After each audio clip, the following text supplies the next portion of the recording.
Ya baik, Assalamualaikum warahmatullahi wabarakatuh.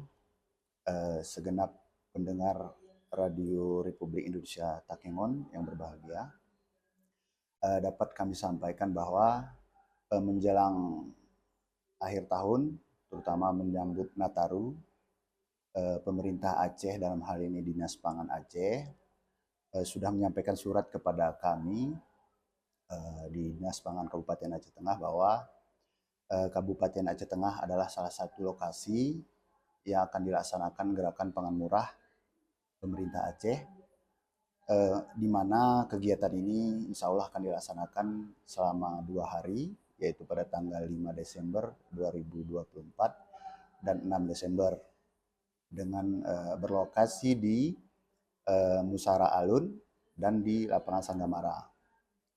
Dapat kami sampaikan bahwa kegiatan ini merupakan salah satu upaya pemerintah dalam rangka menjaga pasokan kebutuhan pokok masyarakat dengan harga terjangkau.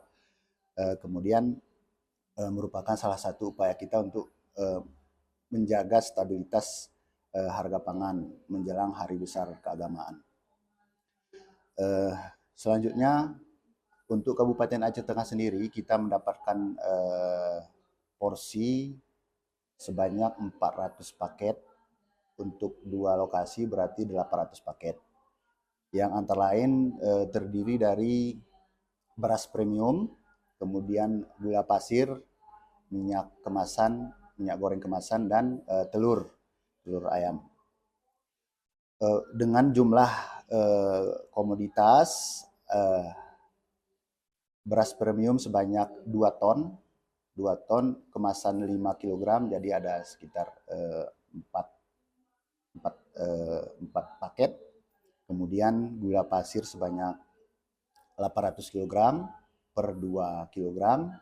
Kemudian minyak goreng sebanyak 800 liter per 2 liter. Dan juga telur ayam ras sebanyak 400 papan.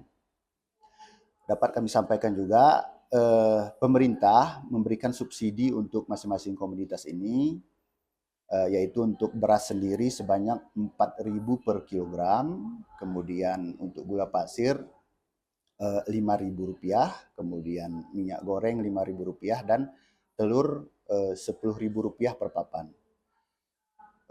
Seperti yang sudah pernah kita laksanakan di beberapa kesempatan, bahwa persyaratan yang harus kita penuhi hanyalah untuk membawa fotokopi KTP. Jadi ini gerakan pangan murah ini terbuka untuk umum. Mungkin demikian.